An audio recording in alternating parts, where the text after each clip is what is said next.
Hey, everybody. Welcome to another episode of Carlton People. It's the 2022 off season. The emotions are starting to dwindle away, but we're still very sensitive at this point in time. Now, today, I've gone and gotten one of the new, I don't know, Tori, what do we call you? You're part of this new crew, the besties, we call them, right?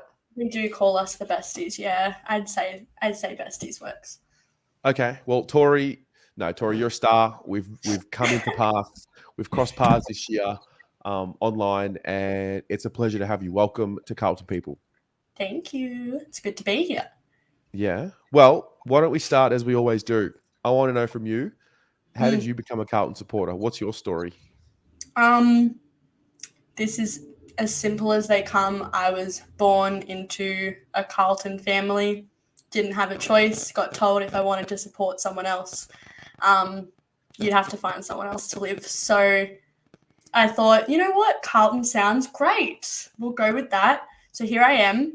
I'm very thankful, even though I was born in 2001 and there hasn't been a lot going on since then. But it's good. I love it. It's not uncommon, your story, I must say, and it shows real strong parenting because the reality is if we don't put these rules in place at birth, then the children can go walkabouts and we need to grow the fan base. Exactly. 100% correct. And my kids will follow Carlton. It's just a must. Well, what's your first memory? Where does your memory kick in? What's the first thing you remember about, I don't know, watching a game, going to a game? So we moved to Melbourne when I was 3. And Okay. so it's me and my family. There's 5 of us. And pretty much from the moment we got to Melbourne, it was every weekend, every game, memberships. But I was 4. So kids that are 4 get in for free, or back then anyway. I don't know if that's changed. So I got in for free first few years of my Carlton experience going to the games. I'm pretty sure we went to a couple in Sydney before we moved, but obviously I don't remember that.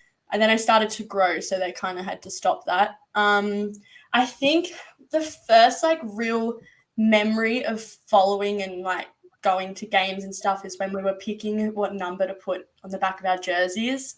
And it was one of the little Carlton booklets that had all the players and their numbers in it. And I picked 44, which was Carazzo at the time.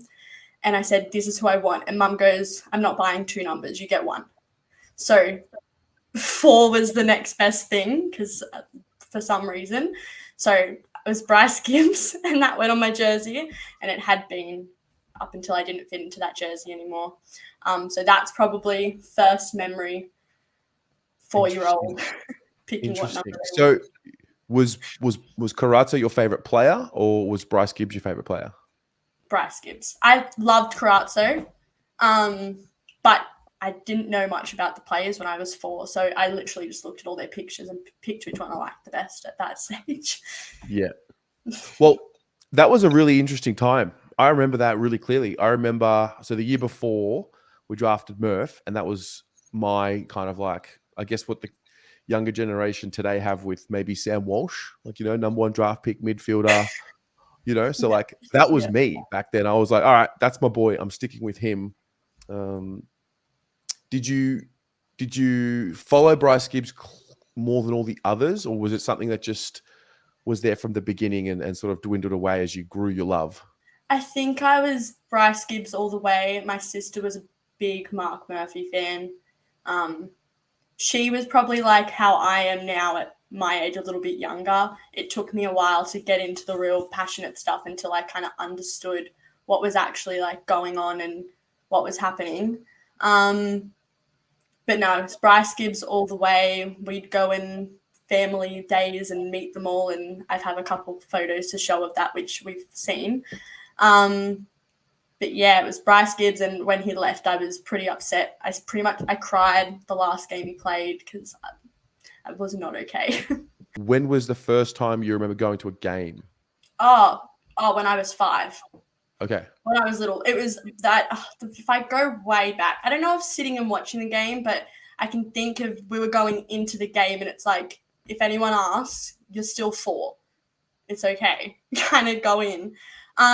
No, I was Yeah, pretty young. I don't remember, like, I remember bits and pieces, but I can't, like, pinpoint what age I was.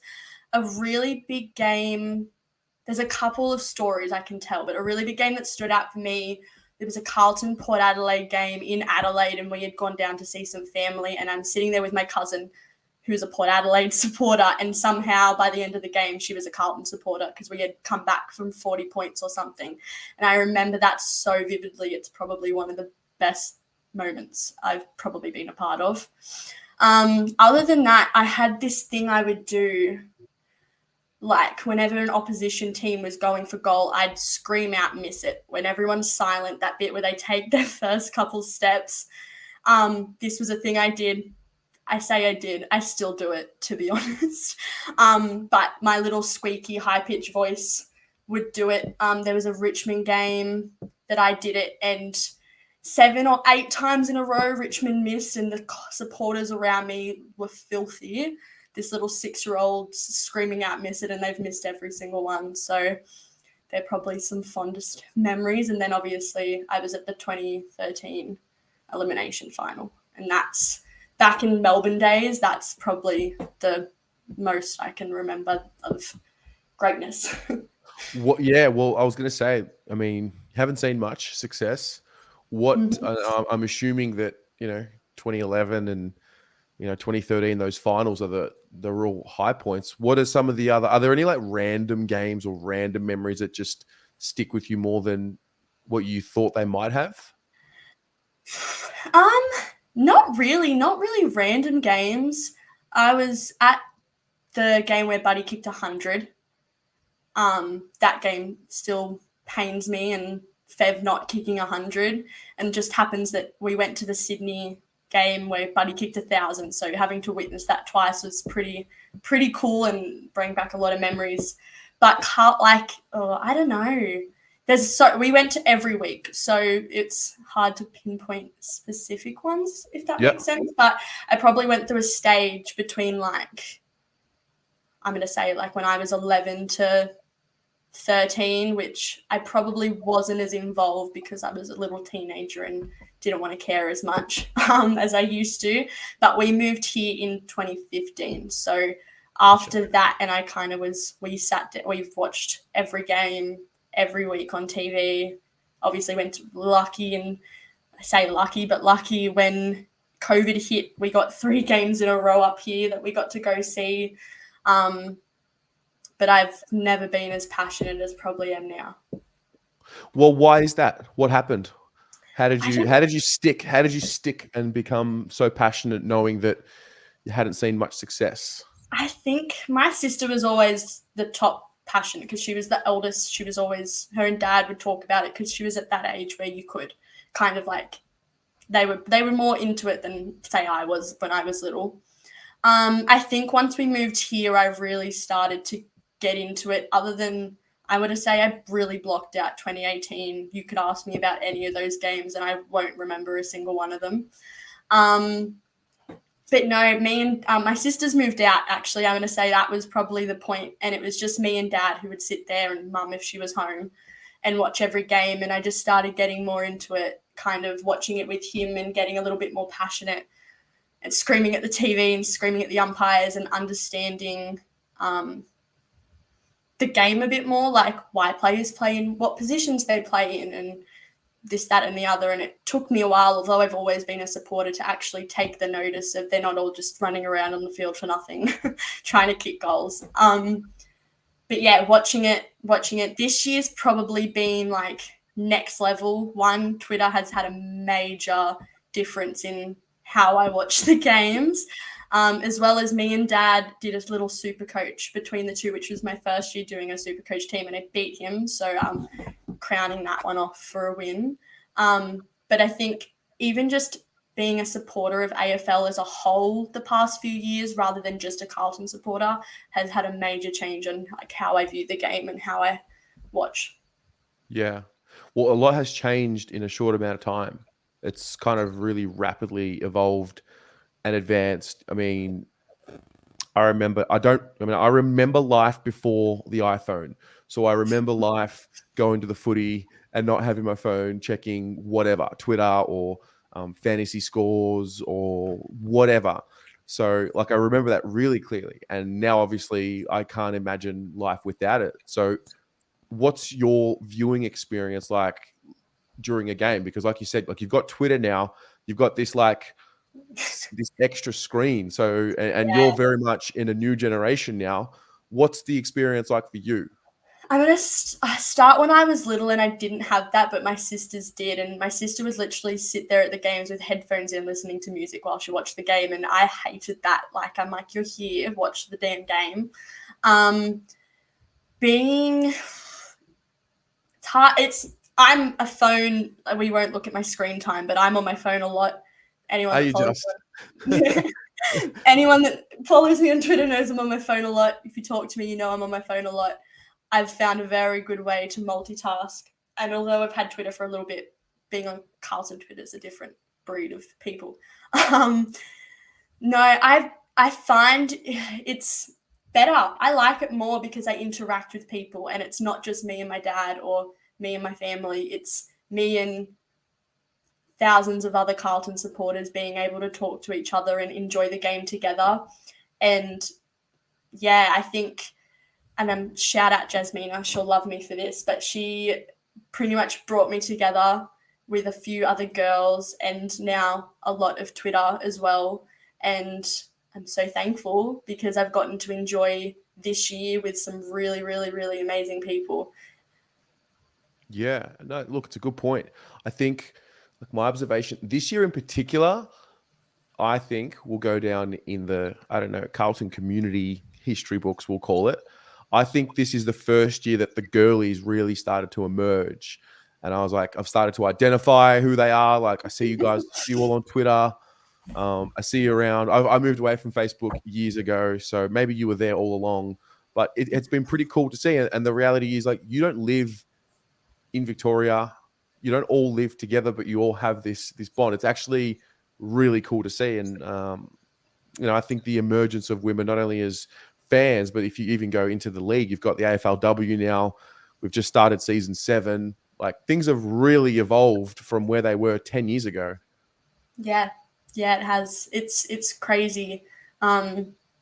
Even since, so I probably only jumped on Carlton Twitter. It wasn't even at the start of the year. It was probably, I'm going to say May, June, just before I went to the Essendon game. It's the only Melbourne game I've been to this year. And that's obviously when I first started talking to Jazz and started actually interacting with Carlton Twitter and what it was about. And then she made this group chat for us. There's girls that live in Adelaide, girls that live in Melbourne. There's a couple of us here in Sydney. And to the point where no matter what the news comes out or what's happening, it's a FaceTime call and we're debriefing on what's happening and having a mad conversation, and Jasmine is screaming 90% of the time. But it's really good and really nice to see that, especially where I live, there's not a lot of Carlton supporters, not a lot of AFL supporters in general. So having that and having friends that actually support the same team and doing all that it's amazing, and I love it. Yeah, no, it's cool. It is really cool to see. So let's talk about 22. Let's talk about the footy. Let's go back. What's your summary? What happened? Knew you were going to bring this up. Look, I say this every time I'm talked to now. I am the most positive Carlton supporter you will meet. The most positive. Until that last siren goes, I'm 100% convinced we can get the job done. Maybe besides a couple games I won't mention. But always 100%, this is ours. We can do it if we want it hard and want it enough, want to get it done. Obviously, we started very strong. And I was very excited, and at 8-2, you don't miss finals at 8-2. So I was always very confident. And then I'm trying to think where my real Twitter brain, my real footy brain kicked in. Maybe when I went to the Essendon game, and I think for me it's so weird watching football in person when you spend 90% of the season watching it from the TV with commentators and listening to them analyze the game and all that kind of stuff. I was still obviously very confident at that point. I think as far as success versus failure, we didn't make finals, so it can't be a success. But I'm very excited for the direction the club's going in and where we are, where we're going. And yeah, I think that's where I'm I'm at. with you. I think once the emotional went away, which is probably still Has lingering a it little gone bit. away? Nah, not really. I'm not okay. I'm not okay No. with it. I'm not okay at all. They keep just sticking the dagger in a little further each week. Well, every little thing that happens that is remotely negative news, we're very sensitive. Mhm. You know, we're an emotional club. We're an emotional fan base, and it's for good and bad. It's great because we can generate so much energy, but energy can be positive or negative. So there's always that. But yeah, in terms of like experiencing and enjoying the year, apart from maybe 2011, I think this was the most enjoyable year of my life as a supporter. So from that point of view, yeah. But I'm totally with you. Like I can't sit there and say, yeah, we're successful this year. Yeah, definitely. You know what I I'm mean? the same. It's most enjoyable for more ways than one. One, seeing us win. I went to the meet and greet, the viewing, in Sydney before the GWS games, and me and Dad had a chat to Cripper, and Dad's like, "So good to win." He goes, "Yeah, we're going to keep winning," and like that was just. It was not. It's great to celebrate that we have been winning, but to win more is what we need to do. But little things like that definitely highlight the year, and I'm very excited for 2023 for more reasons than one as well. What do we need? What's your observation? Like what's missing? Is it Um, just health? Is it players? Health's a big one. I think not Yep. having half your list injured would be really nice. I found, especially that second half of the season, not even players you don't expect to make like a big difference. Like obviously when Cripper goes out, we have a meltdown because it's Cripper or Walshy or whatever it is. But I think losing Nick Newman down the back was hard. Even though we got a few back, I think people underestimate what he does. And then obviously George going out, and again, lists after list, they kept dropping. Just things like that really set in stone. I'm very depressed about Stocker, but we won't talk about that because I'll cry. Yeah, same. It's still very raw. I think the wings let us down a little bit. We're not as strong as we could be.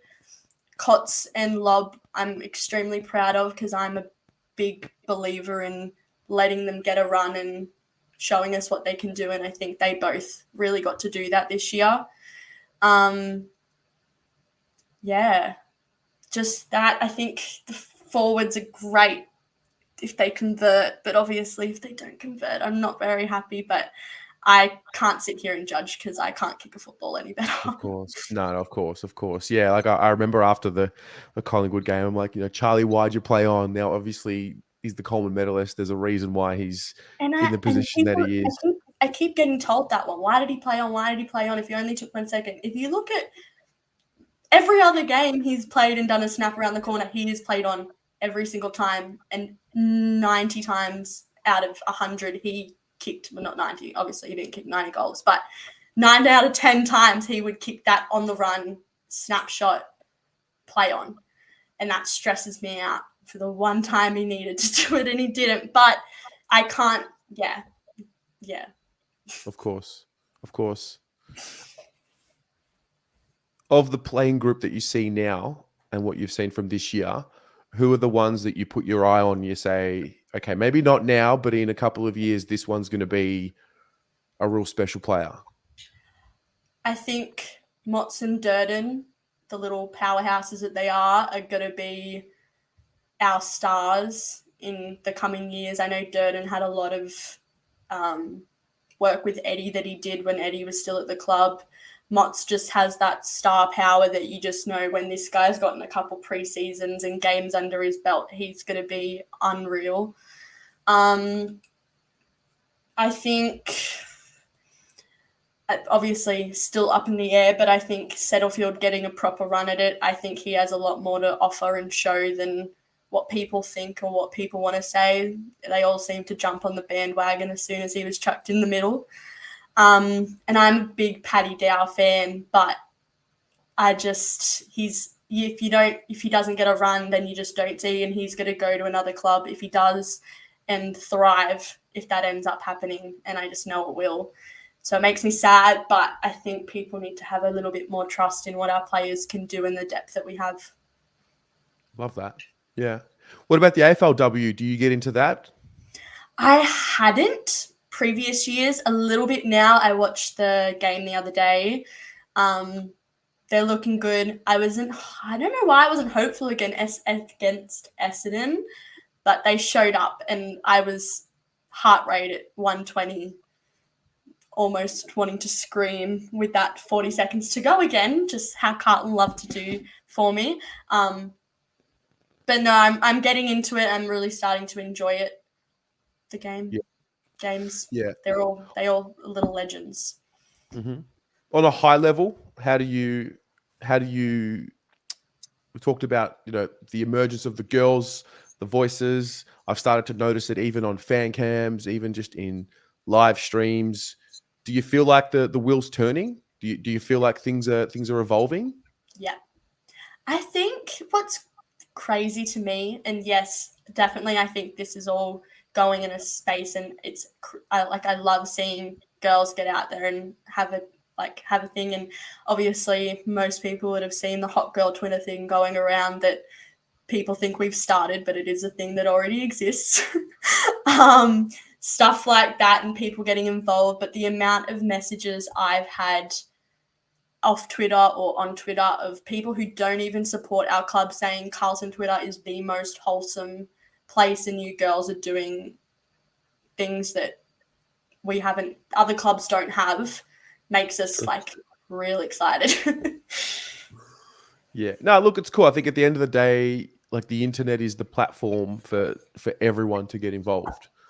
I was actually I started watching the AFLW doco, and not that I didn't understand this concept, previously, but when it's sort of repeated to you by someone who is in the AFLW, they were talking about how this is a sport, and someone some time ago decided that this sport could only be played by men. It was like an unspoken rule that was followed on. And I think the more we live in this world, the more we're going to realize what the fuck are we doing?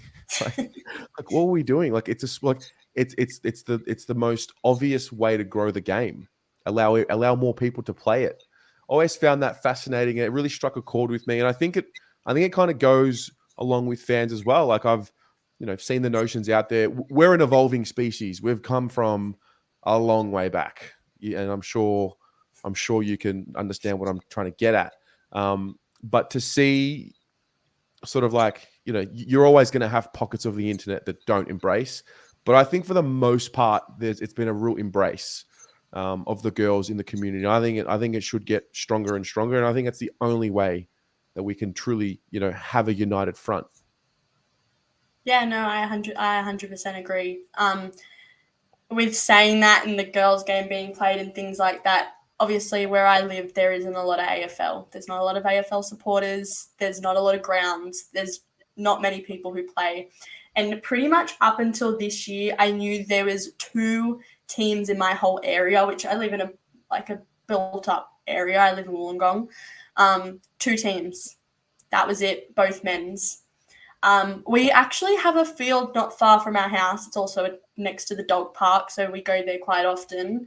And there's this new sign that's been up that says youth girls, youth games, and then adult women's, adult men's, and it's a sign that's there big. It's on the main strip of the highway as well.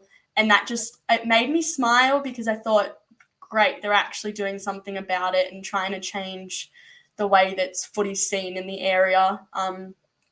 I can't personally play. I have the worst knees in the world. If I could, I would. But I see people already starting to play, and I have friends on Instagram that are playing in the area, and it's exciting. I really think it's something that needs to grow Australia-wide, because I know Melbourne and Adelaide have quite a bigger football based than say Sydney does as a whole. Yeah. No, you're right. You're spot on. So when I ask a few of these questions all the time. If you could pick a player from any other club that's not Carlton to come to Carlton, who would it be? You know what? I was having this conversation the other day with my dad, and the list got pretty long. I think there's a few people I wouldn't mind having on our team. Let's unpack Whether it. they're whether they're reasonable or actually a possibility ever. Oh no, Maybe this is pure fantasy. Don't worry about whether fantasy. it's Okay. pure fantasy. I love the way Isaac Heaney plays. He is an interesting one to watch. I think he's got a lot of around the ground talent that it's something that every team would want. I think he can shine. Who was the other one I said the other day? I'm having a mental blank. There's a few, if I can think, but of course they all disappear on my brain That's now. okay. I'm a Lockie Neal fan, but we have a Cripper, so why do we need a Lockie Neal? Yeah. All right. And finally, Mm. which year is the 17th premiership going to be won? 2023. Really? I'm convinced. From 9th to premiers? I'm convinced. I had a dream the other night. I'm convinced it's happening. The manifesting starts now. The manifesting does start now. Get your journals out. Get your tarot cards ready. Get your crystals and start the process of the healing. Is the healing done? Are we done healing? Are we ready for next year? No. No. No, because they keep, like I said, like sticking the dagger in a little deeper. The last 2 weeks were tough. And then watching finals was tough, and they were all such great games, but you just sit there like that could have been us, and we could be there. Maybe next month. We'll see how we go. But We'll see how March is looking bright. I'm very excited. All right. Well, Tori, it's been a pleasure. Thanks so much for your time. It's been great to connect.